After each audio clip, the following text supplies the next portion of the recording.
Hello, welcome back, and good evening to the We Are Rise show. I'm your host, Brett C. Collins. How you doing out there on this Wednesday hump day? Everybody having a good day? Trying to figure out what's going on with this madness we're facing? Should we stay? Should we go? Is it a temporary pause? Is it this? Is it that? Is the Strait of Hormuz open or not? What does it matter?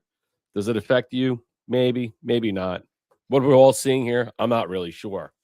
But there's so much stuff that's going to fill the gap. We're going to cover it tonight. Will this war conflict finally end in a negotiated stalemate where propaganda fills the void? Yeah, I would say so. I mean, the longer this goes on, it's more probable than not that this continued some type of ceasefire, whatever this is, temporary pause, whatever people are trying to say in some way to undercut it. The longer this goes on, the more likely all the agitprop and propaganda will fill in, the void, so we can understand what's taking place. I mean, right now, for example, it's like, is Israel violating this accord? Lebanon, Hezbollah, all these other different things we're going to get into tonight. It's there's an odd symmetry of nonsensical behavior that's going on. Vance had to speak about it today before he flies to Islamabad.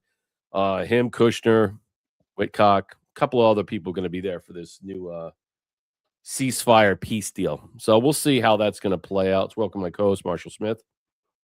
Hey, I'm doing pretty good. Yeah, it seems to me that this is going to end up being more and more propaganda by the day, because half of the shit we're hearing everywhere just about is not real. It's not true. No, These nothing fake in it. things with You these fake. can't. Yeah, you can't believe any of this stuff. That's the problem. That's the problem with all this. You can't believe any of this stuff.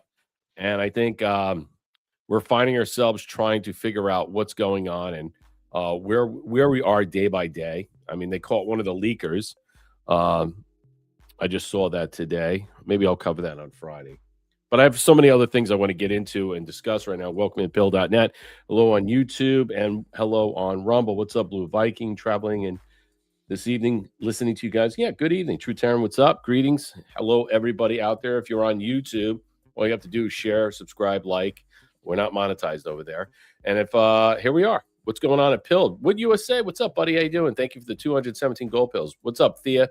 Thank you for the 900 gold pills. Patty B, how you doing? Curious Cat, thank you for the cookie. Hello, good evening. Welcome in. Who else is here? Trusty Turnip, I saw you. Darla L, thank you so much for the cookie. Good evening, gentlemen. Shout out to the chat. Yeah, shout out to the chat. Chat is always here. They're always having and posing good questions. I mean, I saw that yesterday on Thomas's show. There was a lot of good stuff that people were shooting out there. I mean, it was a pretty fiery conversation on a lot of ends. What's up, Linda Perino? Hello out there. If you want to support the platform, you know what to do. If you want to help out Marcel, carfly.com/surfdog74. Let me get into some of the stuff. I want to bring you full speed ahead about why there's so much confusion, contradictions. And again, this is part of the noise that's being dropped out there. They're trying to basically pull on the strings of this in some way. They don't want to see this go through. They don't want to see any succession in some way, so any possibility or viability that there's something here. The problem is that how we see this with this going on, with the attritional escalation that is halted by diplomacy amid high cost. I think the reason why that this conflict might end in this negotiated stalemate is because there's so many things that are intangible that we just that are tangible that we just can't touch, taste, or feel. We have no idea what's happening. I mean, there's a lot of media that's out there that purposely discussing filling the void of information space. They're flooding it with victory narratives on one end from the Iranian media. And the one thing I don't understand is that how are the Iranian media, if they don't have any communications and, they're using pigeon carriers and children to pass messages, how are they putting out all this stuff? Who's putting this information out as propaganda from them? I mean, no matter how minor, to prove the claims or assertions that either side is cheating in the ceasefire, what is the rhetorical substitutions that are going to follow suit for the resolution? I'm not really sure, but the perception management that's involved is basically going to fill in the gap because none of us can, put our finger on this and say, hey, look, that this whole operation that is going on right now, that we can truly wrap our heads around, we truly understand what's going on. I mean, we're getting it from a multi-level, just being bombarded on so many social media apps, and a lot of people chiming in with different opinions and mixed sources and all these other things. President Trump coming out and saying this, the media trying to basically undercut his, let's just say, this war of attrition. I mean, you could see it with the Pentagon briefings with Pete Hegseth. I mean, they're interrupting him. They're saying this. They're saying that. They're doing everything they can to foul this up. And the question is, why are they trying to do it? What is the rationale behind it? Well, Iran ceasefire clouded by confusion and contradiction. The U.S., Israel, and Iran agree that a ceasefire is now in effect. How long will that take? I'm not really sure. But they're contradicting each other within themselves in terms of what's actually being agreed upon. And I think that's the point. Because President Trump is saying that, the whole 10 points and all this stuff, a lot of the stuff is being discussed behind the scenes, and other people are putting this stuff out, and they're suggesting in some way that what Iran has suggested, that we're following suit, and the media is pushing that narrative, and it's pure propaganda. So the differences that have been reconciled in negotiating table begin Saturday in Islamabad. One thing everyone agrees on is there's no guarantee that this war is actually over. That I can truly believe, and I think this is an excellent overview. President Trump's key condition for the ceasefire was reopening the Strait of Hormuz. But we still don't know just how to open it, and will it be whether or not Iran will charge ships to pass through. I mean, that's the thing. I mean, what's the deal? When President Trump was asked that the other day, are we going to take control of this, as President Trump says? Are we going to get a cut of this?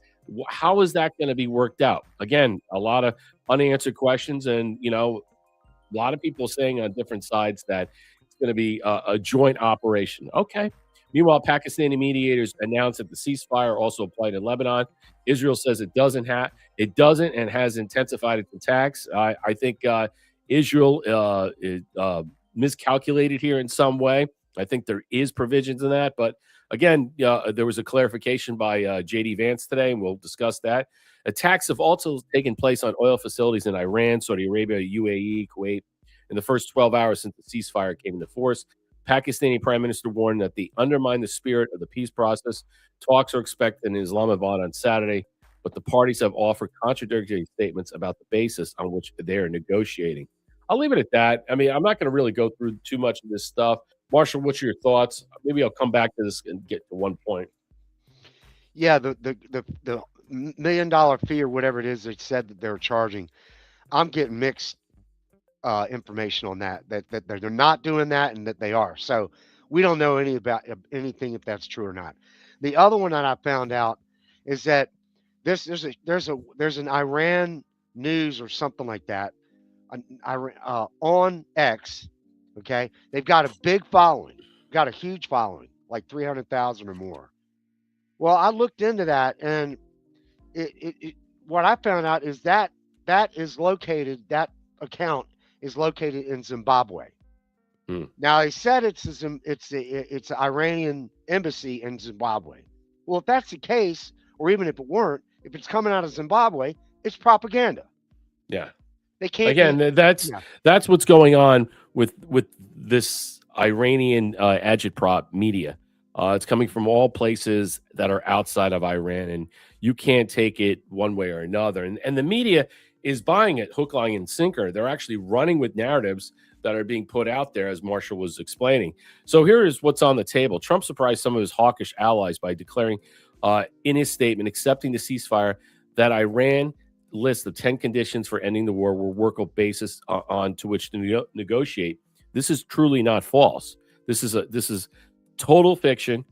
This is not happening. Whatever was put out, okay, was used in some way to undercut the administration and say, hey, look, we're being strangled by this, and our capitulation into this because of these forced negotiations. It is simply not true.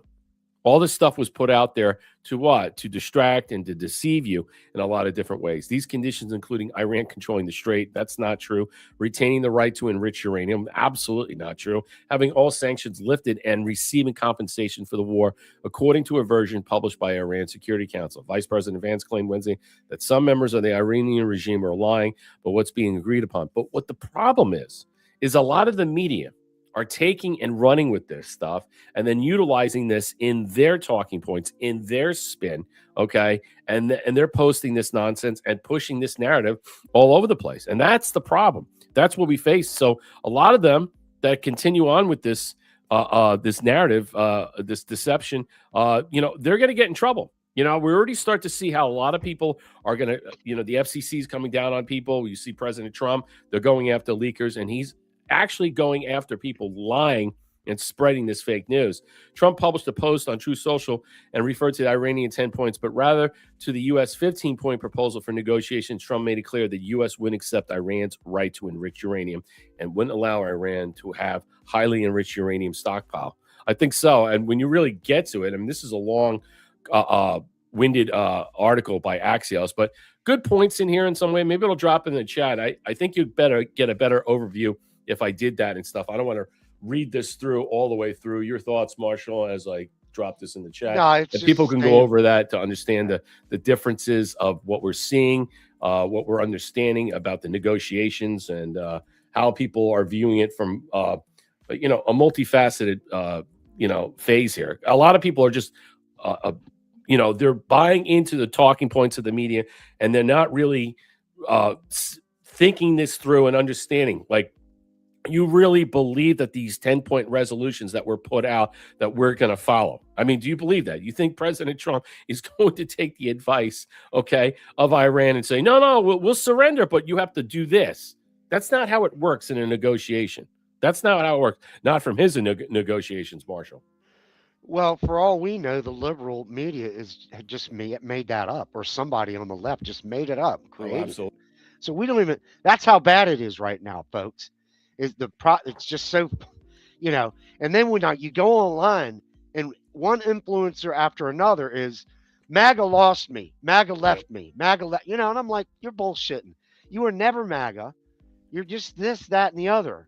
And I'm so sick. I just unfollow them, just mute them or something, because they are a cancer, in my opinion. I can't. Well, the problem is that's why I'm saying in the title is that the longer this negotiated stalemate continues on, the more and more you start to see the agitprop was more of the newspeak.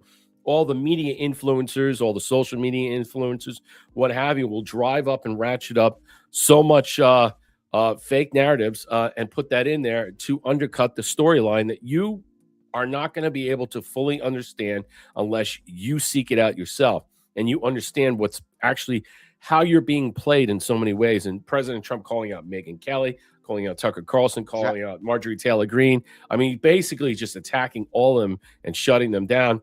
Yeah, I mean, with good intention. Because they're the ones who are utilizing their following. And I think people are seeing right through it. And they've had enough of the nonsense and they're sick of it. So this comes from Eric Dartery. Yes. So J.D. Vance announces Israel has offered to let off strikes against Hezbollah in Lebanon if it helps peace arrangements. Wow. I think this comes from a legitimate misunderstanding. I think the Iranians thought that the ceasefire included Lebanon, and it just didn't. We never made that promise. Let's listen to this. It's just said that he thinks negotiations would be unreasonable while that war is ongoing. So would you ask Israel to hold off strikes to allow some space for these talks? Well, first of all, I know there's been some conversations between the Israelis and the leadership of our country today. I haven't been involved in that because I've been busy doing stuff in Hungary. I'm actually update when I get on the plane. But let me say a couple things. First of all, I actually think, and there's a lot of bad faith negotiation and a lot of bad faith, propaganda going on.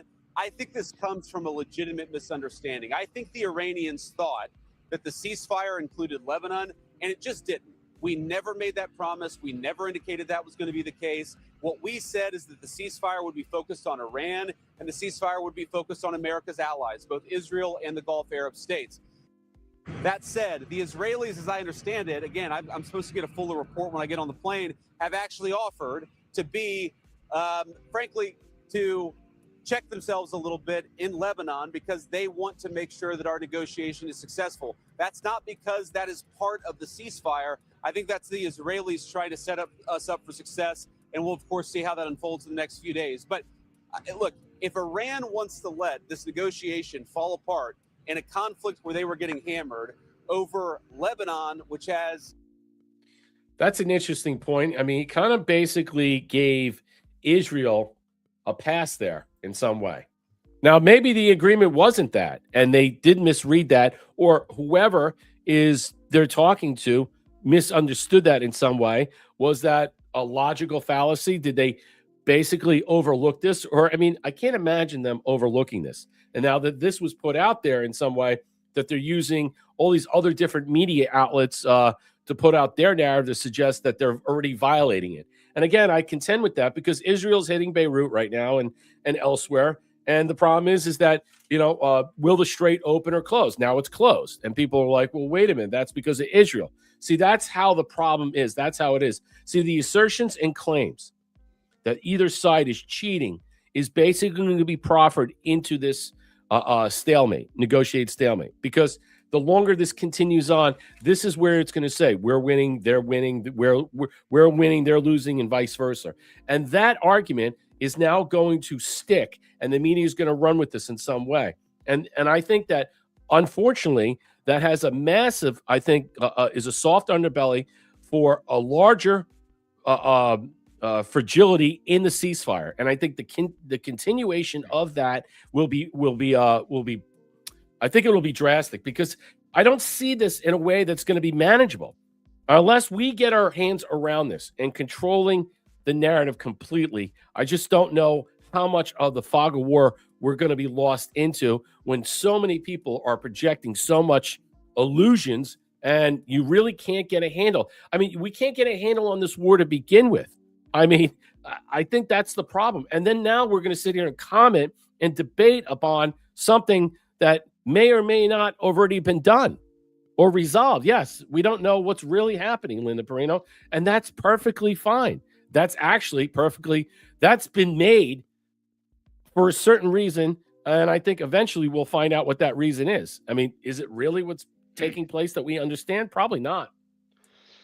Yeah, and I'll say, J.D. Vance, no, it's not a hit on him, but I think he was deliberately being kind to Israel in that moment because he knows damn well that Israel does not have our best interests at heart or this deal. They don't want that, in my opinion. So let's see if it's even real, though, again, like you said. Well, here it is. Argarici, I guess this is the speaker that's inside the Iranian parliament, says U.S. must choose between ceasefire and continue war via Israel. So now you already start to see this projection play out. The Iran ceasefire terms are clear and explicit. U.S. must choose ceasefire or continued war via Israel. It cannot have both. Iran's foreign minister Abbas Araghchi said on a post, "The world sees the massacre in Lebanon. The ball is in the U.S. court, and the world is watching whether it will act on its commitments," he added. See, that's where everything is now turning because you have the proxies are fighting in some way. Israel's hitting them. And as J.D. Vance said, well, if they didn't read the agreement right away, we're going to have to reassert that's not part of the agreement. So if they want to do something about it, they have to control their proxies of Hezbollah, Houthis, and what have you, and make sure they're not popping off in some way, firing missiles. And so there won't be a retaliation. But for some reason, I think we consider and we hold Israel to court or to count here because I have to think in some way they're going to find some way to fuck this up. And I think that's what other people are going to see. They might have a deal in place, and then you're going to see something on their part, and then we might have to cut ties with them about this. See, that's the other thing. Where does this play into with not just the surrounding countries that are basically telling us to continue on, move forward, this on? It's about the Strait of Hormuz. He mentioned the other day about a 50-year let's just say blackmail operation that's been going on. Well, what blackmail are we specifically talking about? Is it just about the oil and gas and the Strait of Hormuz and overcharging the maritime laws and doing all these things? Is that what you're talking about? Or is there other blackmail that's involved that we're not quite sure? But again, a lot of the stuff, parlances that President Trump has spoken about the other day, really comes back full circle. We're trying to figure out in some way where the political fallout's going to be. Obviously, you have Democrats right now are just basically pushing for Trump to be removed via the 25th Amendment. They're debating the War Powers Act, the escalation, and partisan divides are just growing by the day. And I don't see anything getting done. I don't see anything getting done at this point. And again, any opportunity that they have to get in power, they're just basically going to shut this country down and try to arrest everybody as much as they can, try to put people in jail. They're going to do so much stuff, so much damage to this country. The question is, how far are we going to be able to get ahead of this? Now, the polling showing as well for President Trump, there's only like about a 10% buffer of people like not really sure about the Iran war. But I think it's about what I saw at 92%. They're suggesting in some way that people have a favorable view about what they see about the war ending. I mean, oil prices dropped like 25% overnight. It's under it's back $92 a barrel. The market's up. That's good. Things are flowing. But then when you shut down the Strait of Hormuz, what happens? Then the oil goes back in front. So we're not going to really see. Everything's going to be a seesaw at the moment. And we're not going to really see how things are going to turn out until we get a better clarity, a better sense of what happens in Islamabad this weekend. I mean, that's it. Because Pakistan, do you really believe this, Marshall, that Pakistan really mediated this deal or brokered this deal by themselves, and it wasn't with China as well? I mean, Pakistan. So Pakistan was involved with this deal. In what way? I want to know what way. What way was China involved with this in some way? Because China and Russia are going to benefit from this in the future, especially with trade and stuff. But oil, in some way, is the United States going to be able to do more business with Russia going forward? Is that what this whole thing's about? I think so. And I think that a lot of people that are projecting some type of scenario that it's going to be otherwise, they're dictating a narrative that they're not really supporting in some way. I just cannot believe how many people, influencers that are out there on X, that are just sabotaging everything that President Trump is doing and just accusing him as flat out lying. This whole thing is a scam. And I'm just completely just blown away by how many people are interjecting themselves and saying they know better. They have the information, and they said, we're losing bad. Yeah, and those influencers, I would make sure to make a note of who they are, because you want to be careful with those kind of people. And Pakistan is not known as like the most honest group of people and all that. That's what I'm saying. Do you believe that? I would trust Saudi Arabia a lot more if they said, "Look, now that would be pretty real to me." Yeah, or even Syria, that guy. But Pakistan. Somebody pulled that out of their ass somewhere, I think. That's why I'm saying some of this just feels just completely off in some way. Who would think that Pakistan would be involved in mediating a deal in Islamabad between the Iranians or whatever regime is talking to and the United States? That's why it feels like it's not really Iran. You hear what I'm saying? It's not really Iran. It's the power brokers that control Iran. All right. The people that President Trump wants to say uncle. All right. They're just what? The minions, the puppets. All right. The bigger names, the bigger platforms that are being, let's just put it this way, are not being told. I think it's, it's just, I just scratch my head continuously thinking it's like, there's just no way. There is just no way. This is it. And after the heavy barrage of stuff, how many regime changes we went through that they talk about, I think it's kind of funny. I think it is. So trust the plan. President Trump drops a major hint in his briefing: classified payments, foreign accounts, cash, spook files, hotels, blackmail. President Trump repeatedly said, "I have a plan and trust the plan." It reminds us, you cannot possibly imagine the size of this. The world is helping. We're not done. Patriots are united, and we are winning big. Okay, let's listen to this. Cash, spook files, hotels, blackmail. And we're going to do this, and then we're going to. And if you don't do that, they say, "I have a plan." These people know what the plan is. Everybody here. He said the plan. I have a plan over and over. Glimpse. You cannot possibly imagine the size of this. Trust the plan. Trust there are more good than bad. The world is helping. We are not done. We are all connected in this fight. Patriots. And this is because the backlash of what's happening is because many people in the media are saying the administration doesn't have a plan to get us out of this. Okay? They have no plan whatsoever. And it's being utilized over and over again. I wonder, there's a reason for that. So let's continue with this. Unite, we're winning big. Watch the speech. We're watching it. Knows what the plan is, but it's very unfair to say we don't, because I don't mind being insulted. I've been insulted for many years by the fake news. Fake news always comes up. Trust the plan. Classified payments, foreign accounts, cash, spook files, hotels, blackmail. Check this out. We're going to find out more connections with this, where he talked about trusting the plan. Now, I'm interested to see how this is going to play out. I mean, what are we going to find out that Iran has? I mean, what information do they have in some way that we can glean from, or we can get and recover from, that they'll be able to give up? Is that going to be part of this deal in so many ways? I mean, what is it that they are going to surrender to? I mean, I still think that, I know we're in the beginning of this, and the way things are written right now, we're not really sure. We don't really understand the preambles about how this deal is going to be made, who benefits from this, who gets the Strait of Hormuz, who gets to collect their $2 million profit off of every tanker ship. I mean, who gets the surcharge in some way? I mean, does anybody think that we've lost this war? I mean, the way that our generals and Secretary of War have come out and said, oh, we've hit 13, 14, 15,000 targets. I mean, they basically don't have a Navy. They don't have an Air Force. They go on and on. It's like they're basically gutted left and right. But yet they still exist. They still are still there, hanging around. And the question is, why are they still hanging around? Is it because they were able to survive this in some way? And does that give them strength and viability? Or is it we're allowing them to survive? And we're not blowing up the whole fucking country and killing as many innocents as we can, like we did in Iraq. Your thoughts, Marshall? Yeah, Thea makes a good point, and I agree with you, Thea, that this could bring out the whole Obama pallets of cash. And I'll add the whole Israeli deal there. I mean, that all, you know, like you kind of alluded to, the controllers of Iran. Well, Right. Who are they?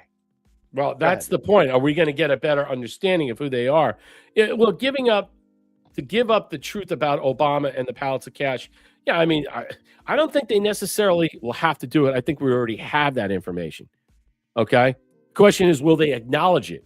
See, I think that's more important.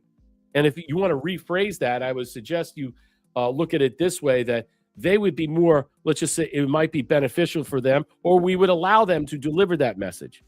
And the question is, though, how would that message be delivered? It would have to come through the talking points of the administration. Administration will lay it out, or the media will post this out in some way. Maybe the fake Iranian media that's out there, if they have anything still left. I'm not really sure. You have to consider where this, who's this playing into? Who is this for? Is it just for the normies and everybody, NPCs to see, or all of us in general? I mean, it would be beneficial for them to come out and say, all right, this is part of this. How did we get here? Why did we get here? Why did Obama give us this stuff? Yeah, I mean, it would be great to hear. I mean, I don't know if anybody's going to run with it. You know, it's more likely than not that a lot of that stuff is going to be revealed later, not up front. And I have a feeling right now, even if we're demanding that information, I have a feeling that we already have that information. Senor Polo, give to the can. Do you think by Trump taking out these countries will help the cheating in the elections? That's a good point. I mean, how much did Iran? Apparently, Iran's foreign minister was in Venezuela during the election of 2020 when the elections were operating in such a nefarious manner. And they were trying to learn how to do this. So it seems to me that they're part of that connection. Iran, China, North Korea. I mean, not North Korea, Venezuela, Cuba. You know, a lot of these countries that were involved in flipping our election. It's a good point. It's a really good, valid point in some way. That might be, I think, conditionally released. I think if we get that type of information, Senior Polo, that's being pushed out there, that they admit to doing, where they were involved with in some way. See, now that would change something completely. It would change this. People would pass the SAVE Act right away. We would get more control of our elections in some way. People have a better picture about how we view 2020, et cetera, et cetera. Darlo, get to the cookie. Freaking Alex Jones just fell off the cliff, calling for POTUS to be removed. Fucker Good needs Lord. to shut the fuck up. I mean, it's Alex Jones. I mean, again, another person that you should have to ask, who's paying these people? Where are they getting their money from? Who is paying them? Okay. And, you know, ultimately, it doesn't even matter anymore. They showed themselves a long time ago. They were waffling back and forth. They were riding Trump's coattails when it's convenient. And now that this is affecting Israel, and it has in so many ways, you start to notice a lot of people kind of flip out. Thank you, Thea, for the 600 gold pills. I really appreciate it. Like, share, and subscribe. Drop us gold pill, comments, questions, concerns. You can help out Marshall. Ko-fi.com/SurfDog74. Let's continue. JD Vance says Lebanon was not supposed to be included in the 2-week ceasefire, but believes the Iranians thought Lebanon was included. Let's listen to this point. He's got another discussion here. Let me say a couple things. First of all, I actually think, and there's a lot of bad faith negotiation and a lot of bad faith, propaganda going on. I think this comes from a legitimate misunderstanding. I think the Iranians thought that the ceasefire included Lebanon, and it just didn't. We never made that promise. We never indicated that was going to be the case. So this was part of his second part of his conversation that he was saying that got cut off. Be focused on America's allies, both Israel and the Gulf Arab states.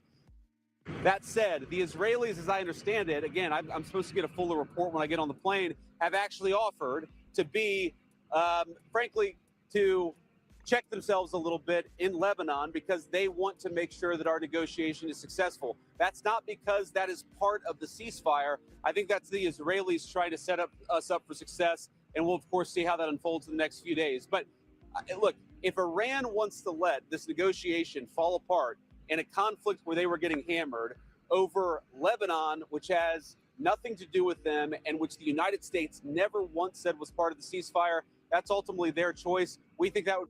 See, it's already set. You're already starting to see that they're going to blow up this deal. Thank you, Darlell, for the cookie. Is it real?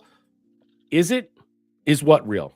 What is real? I mean, is that what we're talking about? Israel? Or you're just saying, is it real? Is what real? I ask you that point. I don't know what is real right now. I don't understand what he's talking about.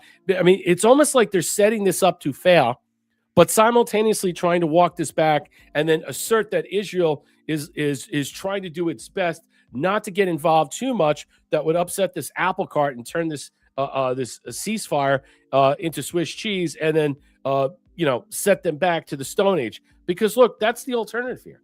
And I think in some way that we're going to see all these misinformation, malinformation unfurl out, and it's not going to change anything. And again, I will stick to the idea that the last minute reopening of the Strait of Hormuz was a good faith. Now closing it right now, you're going to probably see a multi-tier or multifaceted operation of that being played back and forth. And every other day we're going to hear it's closed, it's open, it's closed, and then watch the market and watch it go up and go down, and people are going to be like, all right, is this really how this deal is going to be done? Are they still playing around with this? Why are they playing around with this? Why can't we get a handle on this in some way? See, I think that's a fair question. If we have so much leverage here, all right, why is it that we can't get something in a forced resolution? Why is it that when President Trump says, I want them to capitulate and say, uncle, that we don't bring the fire anymore? And why are we not told how much of, like, let's just say, destruction? I mean, we're just given all the numbers and all this other stuff. We don't know the places that were targeted per se. But why do we get all this limited, military garbage all the time of novelty discussions and stuff in some way? I want to get an update on how many people who died in this operation, how many people, from the Iranian side, how many people were killed inside the regime in some way. How was the regime working with a group of people behind the scenes, keeping them afloat? I'd like to get the context of a lot of these different things, and I don't know if we're going to get these contexts, and that's the problem. And that's why we sit here scratching our head, trying to figure out what's really going on. And, I'm not trying to undercut this at all. I mean, I'm great for a ceasefire. I think we all want this to come to an end, but I think we want more of a resolution to understand what has taken place. What was it that we were fighting for? I mean, aside from everything else of hearing we were fighting for the gays in Iran, and we were fighting for this, or we were fighting for that, or the nuclear weapons, or all these other things. That's great. That's fantastic. That, just put it on a list. Put it on a list, and we'll get back to that. But what was the real objective that was accomplished? And that's what I want to hear. I don't know if anything's been accomplished yet. Well, to a degree is what we're seeing and hearing. But I still think, as we talked about a while back, that Carg Island is the key to this thing. I mean, now whether How was goes it captured? that way, Was it captured? Was it? we don't even know. That's the thing is it just stopped right away. Yeah, Last and minute, all of a sudden, they claimed uncle, and we were supposed to hit it, and all of a sudden, just like that, a magic wand comes in, and we got a peace deal. I don't know. Yeah. I'm It's hard completely to just tell anymore who's It's on very- first, Brett. Who's on first? You can't figure this out. You can't discern this. You can't discern your way out of this in so many ways. We just have to wait for so many different things, another shoe to drop to see how this is playing out. I mean, Secretary Pete Hegseth just said Iran was obsessed. Listen to this. We're trying to take down our aircraft carrier, but brutally and pathetically failed for the world to watch. They were blowing ammo into fantasy land. Iran shot hundreds and hundreds of missiles and attacked one-way drones at our aircraft carrier. They were obsessed with it, and they never got even close. Every single one of them, those shots, easily shot down miles and miles away from the Abe Lincoln. Okay, but what happened to the Ford? You know, that's another question. One-way attack drones at our aircraft carrier. They were obsessed with it, and they never got even close. Every single one of those shots easily shot down miles and miles away from the Abe Lincoln. They were blowing ammo into Fantasyland. Contrast that with, most significantly, in last night's wave of more than 800 strikes, we finished completely destroying Iran's defense industrial base, a core pillar of our mission objective. What little they have left buried in bunkers is all they will have. They can still shoot, we know that. Their command and control is so decimated they can't really talk and coordinate, so they still may shoot here and there, but that would be very, very unwise.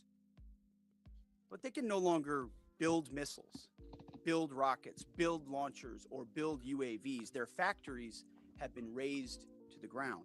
Okay, so they are. Are we also going to get an admission from Iran about who was sending them weapons?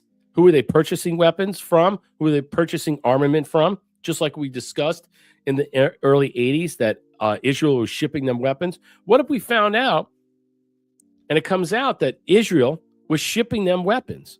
Okay, we're selling the weapons in some way, helping them create this paradoxical scenario where they, help them arm and supply them from one way, look the other way, and then drag us into this when these conflicts arise. And all for what? All for each country to prosper and profit off our intervention. It is something to consider. That is something I'd like to hear about. Thank you, Theo, for the 300 gold pills. $1 for the cookie. Used to be at one time you can criticize Jews or blacks, but now it's all about the illegal aliens. I'm talking about the fake Jews. That's funny. $1 gift to the cookie. Israel. Yeah, Israel. That's the point. Gifted the land by Deep State Rothschilds. USA has been a money grifter for Israel. Another thing that could be outed in some way. Will this agreement capitulate certain, let's just say, discussions and narratives that they're going to have to explain? Their connection to Israel, their connection to the Rothschild Bank, their connection in general to a lot of host of things. So it's not just Obama and this. I'd like to find out who else was shipping them armaments. How did they get where they were today, this drone army? How did they get so massively built up in a way that you can't deny they were in some way? Who also gave them the enriched uranium? They didn't just steal it. Someone sold it to them. But the question is, who sold it to them? Can you imagine if it's found out that one of our allies sold them enriched uranium? Would you be shocked? And I'll leave it at that. I'm not going to point names and figures and stuff like that. I think it's easy that you can point a finger and say where that's coming from. But to suggest in some way that one of our allies did this and put us into this path, this trajectory on this collision course, man, this is not going to be good. These are the discussions These are the things that could be broken down and I think in some way elevated to another way that we could start to see things unfold. And I think that we'll have a better understanding about what Iran really represents, who Iran is. And I think that's what I want to get a handle on, Marshall. Yeah, it's almost like Iran and Israel are they have these pillow fights. Right. They're really friends. They're just having a pillow fight, but it's a deadly one. Right. And it's one that raises billions and billions and billions of dollars so they can keep their whole scam going. It's crazy. It really is. And I'm glad it's come to an end, or at least it's coming to an end. I think we've borne the cost of it for way too long. And I think when you really break it down, I mean, I'm just over it per se. And I think a lot of people are. I mean, look how people are acting. But they're profiting off this. They're benefiting off the financial illusion of information that they're making on X and many other platforms to, again, toe a line, toe a narrative that is misrepresenting, mischaracterizing, and flat out lying about everything in general.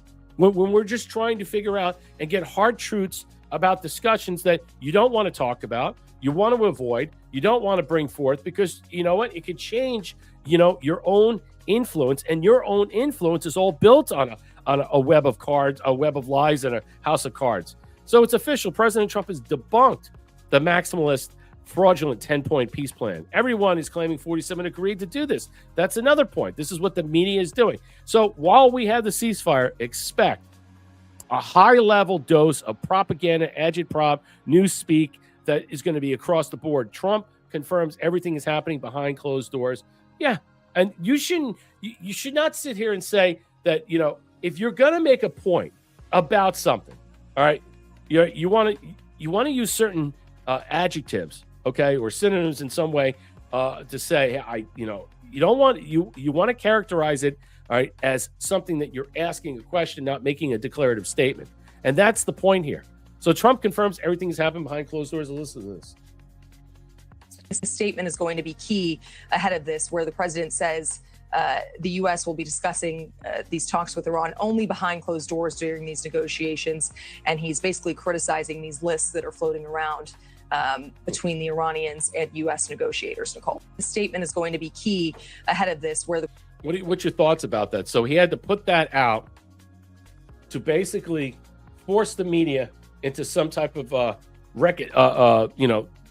to walk this back in some way, to give quarter to them, or make them, realize that, hey, look, the more you put out all this fake stuff, the more and more I'm going to have to chastise you and call you out as charlatans as you are, and also go after these people, as the FCC is threatening people left and right, and as they should. The media, we don't have an honest media in this country. And unfortunately, as much media that comes out of social media per se, out of X or what have you and stuff, you also have to be careful with. I'd say almost 50% or more is bunk. Just because. So if you're getting your news there, that's also not good as well. You have to sit through all the BS of that crap as well. And then also look at the people that are spinning those narratives in some way, the spin doctors there that are profiting off of what? Your pain and suffering, your angst, your frustration, anything that the way that they can psychologically manipulate you into thinking one thing or another, but they flip a dime on it the next day, and then they go the opposite way to get more people from another end of the wire, and another end of the candle, so to speak, that they're burning both ends on, Marshall. I think the post that you just showed that Trump made is probably the most honest thing we've heard in a while. So well, that's the problem. Yeah. I mean, you can't listen to all the. I know. I guess. Well, even him too. You have to consider that this administration is putting out a lot of. They're putting out a lot of, double blind stuff, right, simultaneously to actually catch the leakers. So they're spinning stuff left and right, trying to put people in these little positions to corner them to find out who's leaking, who's saying what, who's doing another thing. So it's not just one end. It's coming from all ends. And we're just stuck in the whirlwind of tornado of propaganda. And it's a junk. It's a total joke. And you're seeing how we're getting mind fucked. We really are. And how one, and a lot of people that are freaking out about being called panicants. And I know it's a pejorative. I get it's a pejorative. I can understand how that could be a pejorative in some way, because people have the right to be uncomfortable. People have the right to feel like, whatever and stuff. There are people who don't trust the plan. All right. And I can understand that. Maybe they're just not informed, where they just don't have a good sense of believing anything. They just distrust everything. And that's fine. I'm not going to accuse that. But if you're going to say that and say, hey, look, I'm more conservative than you because you call me a panicant because you're supporting the war. No one is supporting the war. We're supporting President Trump, the American forces that are there. That's what we're doing. And they're like, well, that's the same line that was sold to us in Afghanistan and Iraq and stuff. Yeah, but you're not going to support the troops or support any of this stuff. I mean, hundreds of people were injured. We have 14 dead. So, I mean, yeah, minimal numbers, but still could have been worse. But we don't really understand. And again, they're making the argument that the casualties and all this stuff, the injured, it's much higher than it's being reported. And there's a reason why they're putting a lid on that. They're keeping that quiet as well. Okay. I mean, unless you could prove otherwise, they're keeping up with that and they're throwing that out there. Why lie about how many people are dead? It's not like it's in the thousands. If you can count them, okay, under 20, they're not going to do it. It's not 50. It's not 100. I mean, what's the number that you lie about, Marshall? I mean, if it's truly that what people are suggesting. Well, I think what we're seeing right now in the confusion that we're all having, or not confusion, but just like we don't know who's up and who's down. That this is the kind of time that you want to sit back, take a deep breath, maybe take a break from some of it, go outside, take a walk, do some bike riding like you do, Brett, and then touch back, because I think that's really about where we need to kind of unplug for a minute and just let it ride for a bit. But see, nobody I talk to is talking about the fake moon landing or going around the moon. No one's talking about the war. I don't hear anybody talking about the war. It's a lot of people just don't care. It's true. And I'm serious. So who do the people really care? It's only the people on X and True Social and what have you. You go out into the real world, no one really gives a shit about the war. A lot of people think, who are we really fighting? A lot of people don't even know what the hell is going on. So when you consider that and what people are really touching base on, the everyday folk who don't care about this moon thing in some way, or, just have a minuscule of information about it, or, the same thing with the Iran war and stuff.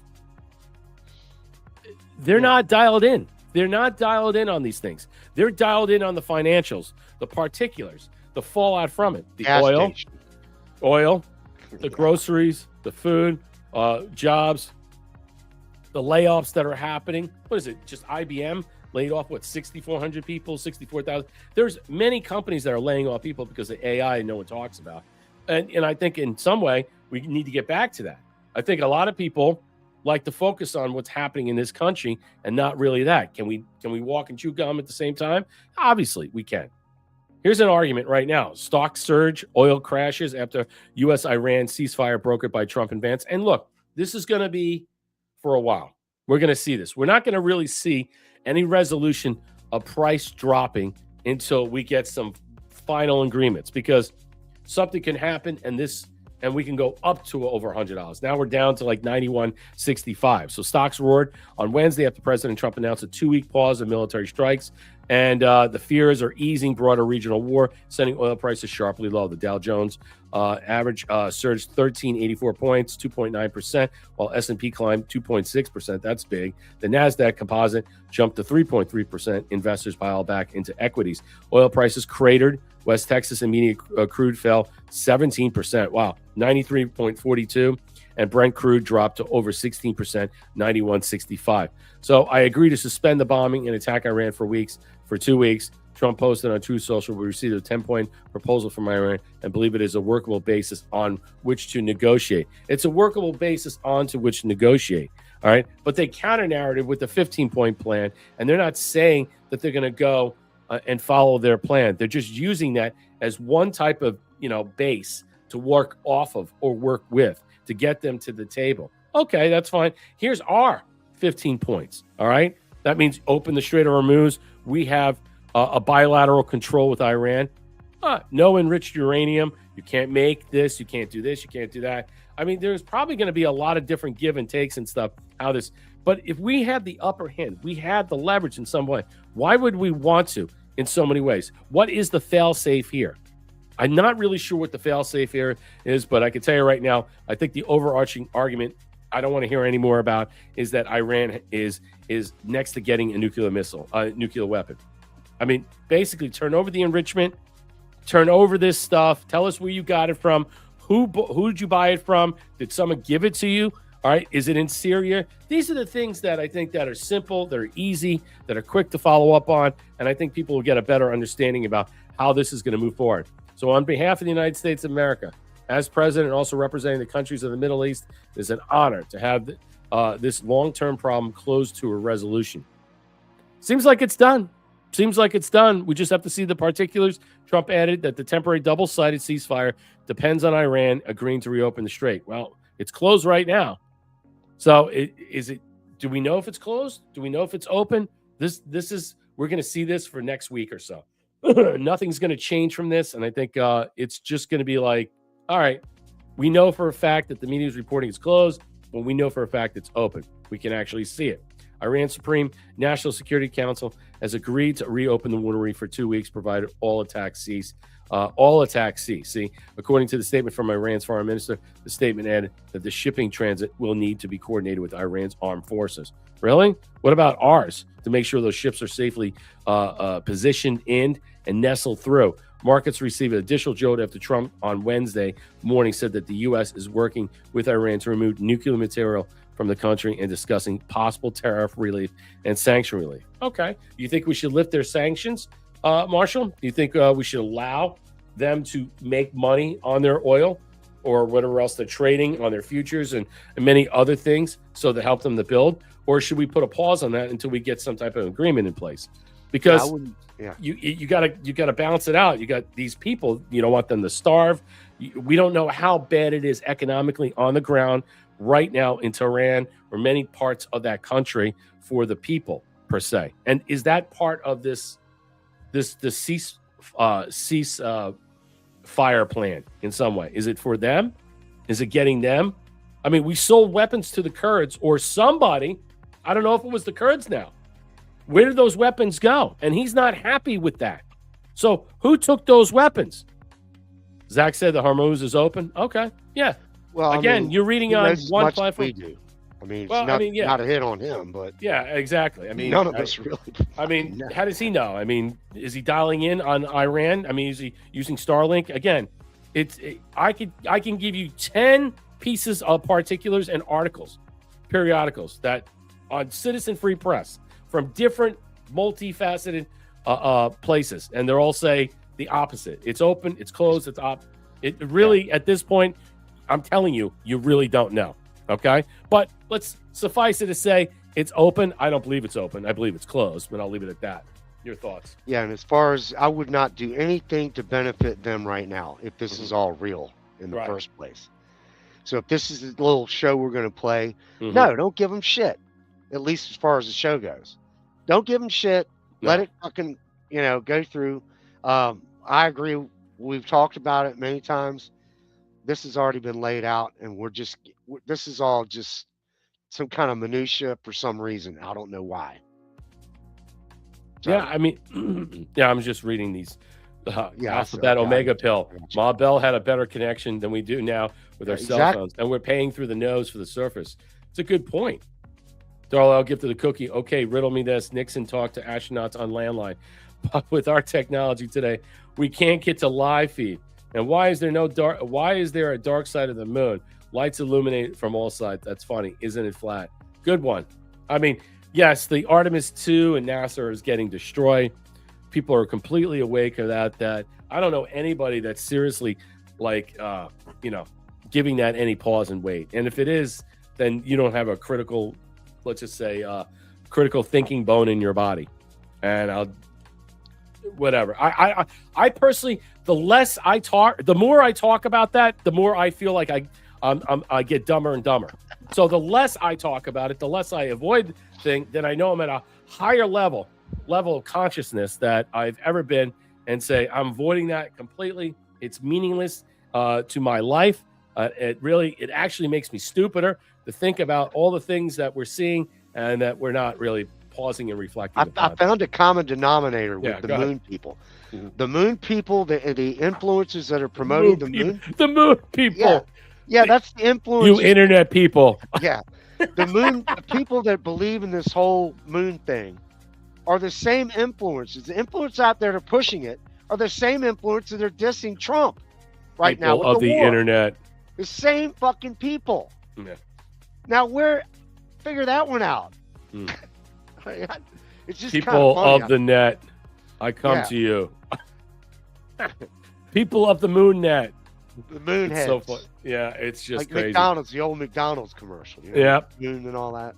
President Trump announces federal investigation into fraudulent letters being sent out in Iran ceasefire situation. Again, more of the agitprop news speak that I talk about. Trump says the points being negotiated are only behind closed doors, and he will say that he will be immensely exposed. He goes, good. Numerous agreements list that the letters are being sent out by the people that have absolutely nothing to do with the U.S. Iran negotiation in many cases that are total fraudsters, charlatans, and worse. They will be rapidly exposed by our federal investigation is completed. Yes, I think President Trump has already gone after a leaker, and she was some U.S. Army, a former U.S. Army, I don't know, journalist or something like that. Some people said she had, this was at, what base was that? Was that Fort Hood? Fort Bragg, where Delta was discussing all these operational stuff that was classified, and then she was documenting and then sharing with journalists. I'll cover it on Friday. So here it is. Numerous agreements list, and the letters are being sent out. All right. That Iran negotiations, charlatans, they'll be rapidly exposed after our federal investigation is completed. CNN last night headlining a source that had no power or authority to write a letter claiming great authority. Yeah, I mean, all these people are going to really feel the pain at the end of this. They're going to be sued into oblivion. A lot of these people are going to be fired. I mean, if you're revealing and if you're just making up stuff that you can't prove, and now that someone's going to show you, hey, look, that is completely false, and they ran with this in some way to undercut the initiatives that are taking place in the ceasefire, well, you know what? That's a problem. That's problematic. That's a national security violation. And what you're doing right now is demonstrating that you're not legit media, all right? You're not there to what? To discuss what's actually happening, all right? You're there to what? Make sure that you're mixing it up to undercut anything that could come out of this positive. It's not going to fly well when people want this war to end. Think about it. They want this war to end. They do. But the media is now going to be painted with a huge brush that they're in there to fill in that agitprop for a specific reason. They want this to fail, all right? They're rooting against our country, against our forces, against President Trump, because they not only they hate America, they're getting paid to do it. Do you understand that? That is by far worse than just being a traitor. You're getting paid to do this. Marshall. Trump and his team, they may be, I really do. I have to say, I think that they may be using this part of where we're at right now, this stage, as a fishing operation to pull out all these people, like you just mentioned, that are leaking stuff, and all these people that are undercutting Trump and all that. They may be using some of this to fish out some of these basically traitors. Yeah, and it's a good point. I think that President Trump is already doing this. They're showcasing that they're going after the leakers. They're going after people by putting out certain scripts, that are to counterbalance the discussion out there to see who is telling the truth, who is leaking, who's going to be caught up in all this stuff. Yeah, absolutely. So there's definitely this war of attrition that's going on. I call it the attritional escalation of propaganda. That is where you find what's in between the diplomacy, the fog of war, and everything else that is, just is out there that you can't really put a finger on, hold a pulse to. You can't really get a better way of really processing how we're seeing it. So we're all meant to see how uneasy, uncomfortable, how this whole thing, wag the dog stage, is unfolding. And a lot of people are just really missing this because there's so much smoke. There's so much fog. You can't see through this. You don't know who's telling the truth or not. You're supposed to trust President Trump, trust the plan, what have you and stuff. All right. But and avoid all these other people. You can't follow them. You can't be a part of and listen to what they're saying, because any slight tag of influence that they can nestle into your mind, little nugget they can drop to really flip this on its head, is what they're actually conditioned to do. And it only takes that a little amount. Joe Kent was not successful in a lot of ways, even though he went on this propagandist tour and stuff. Did he fail? Yeah, I think eventually most people saw through his bullshit, even though that he was on all these platforms and stuff. And I think that's a good thing, that people are finally getting. They're able to see, all right, the narrative that's being pushed out there of undercutting this administration and all the stuff that is being the deception management play that's at hand. Get Miller officially open for business. Okay, Thea? Yeah, I mean, look. I mean, he wants to open Alcatraz, which they can house anywhere from 300 to 400 people, and they want only a certain group of people to be housed there. I wonder who those people are. He's asking for 157 million, I think it was, to basically upgrade that to a 21st century island prison. I think that would be great. I mean, who wouldn't want that? Can I go tours there to see all the people that are in prison? I mean, think about it. He will charge what? Money for tours to see all their big names in prison. Who do you think those big names are if they survive this? Wouldn't that be fat? I mean, would you like to see James Comey there?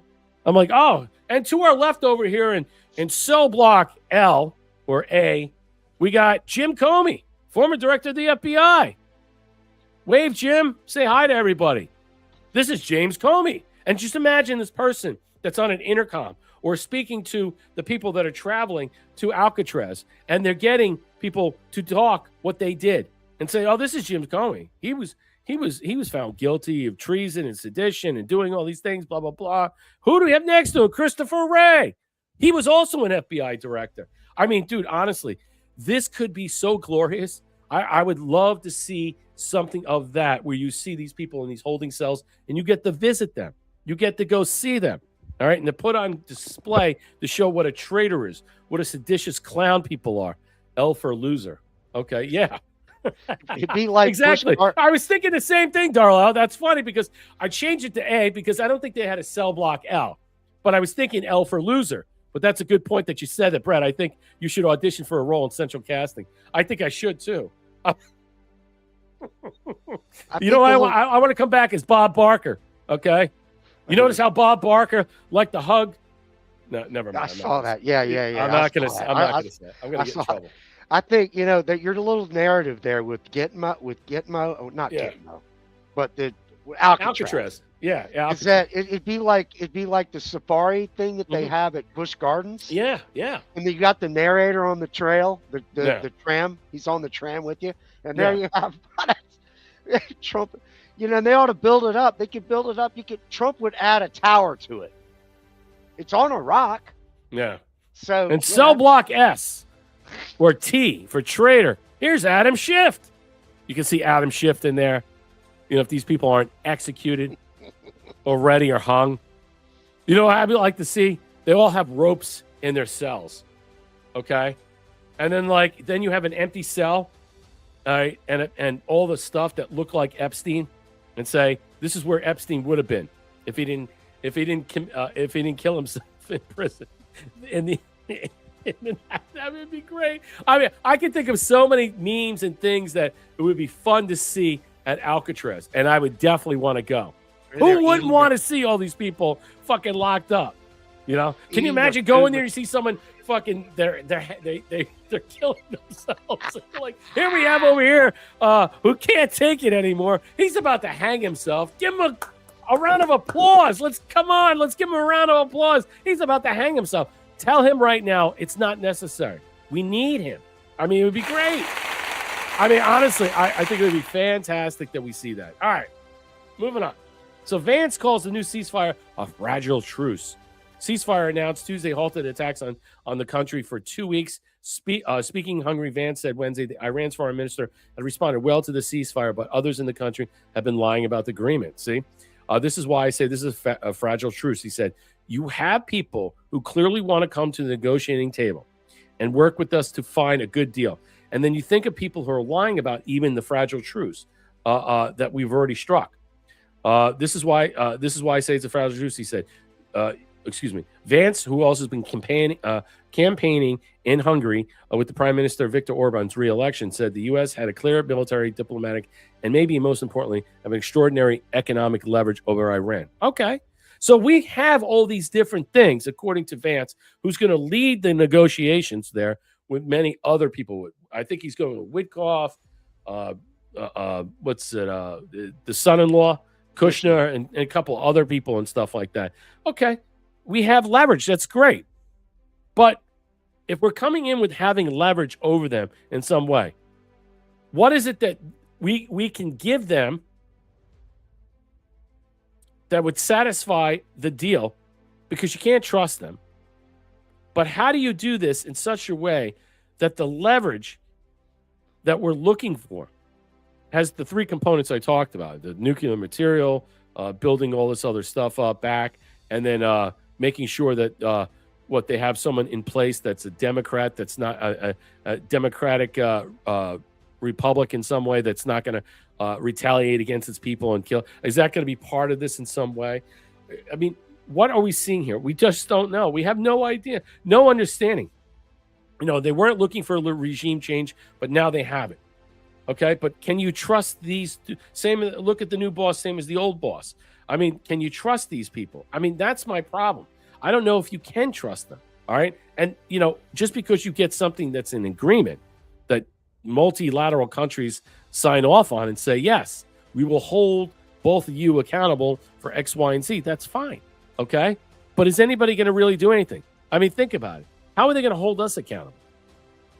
I mean, honestly, after we just shot Iran to pieces. So the president has told us not to use those tools. He told us to come to the negotiating table, but if the Iranians don't do the exact same thing, they're going to find out the president of the United States is not one to mess around. He's impatient. He's impatient to make progress. Vance added. Yeah, I think so. That's how we should look upon this.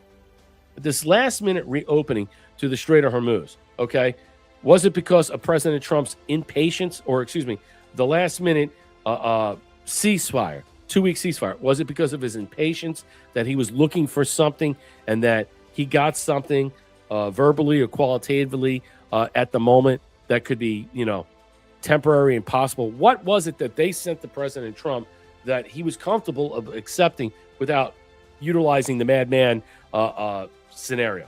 The Mad Max Beyond the Thunderdome scenario. I mean, going balls to the wall, batshit crazy scenario. I mean, what was it that, let's just say, piqued his interest that you think in any way that he was able to say, okay, we'll do a ceasefire?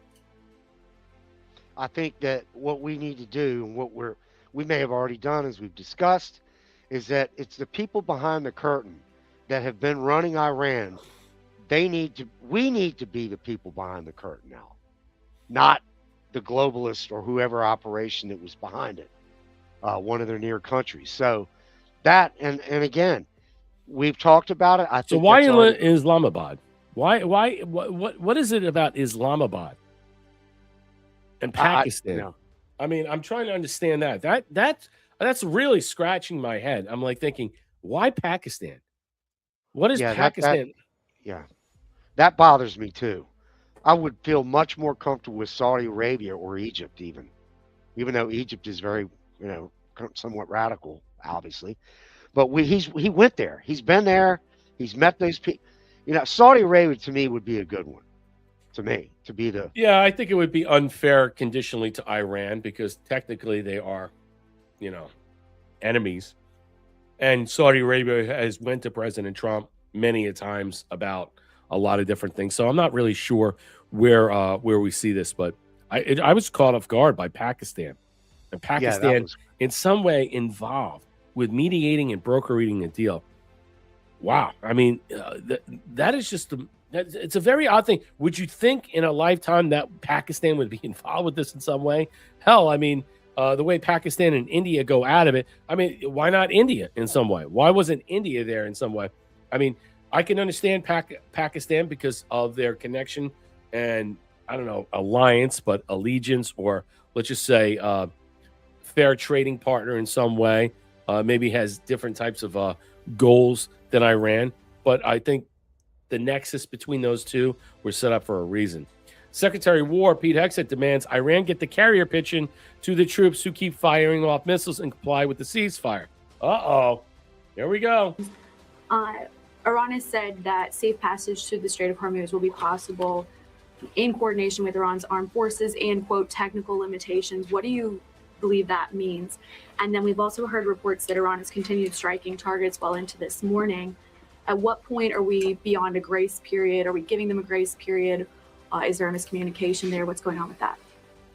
What we know is that Iran is going to say a lot of things. A lot of people are going to say a lot of things, claim a lot of things.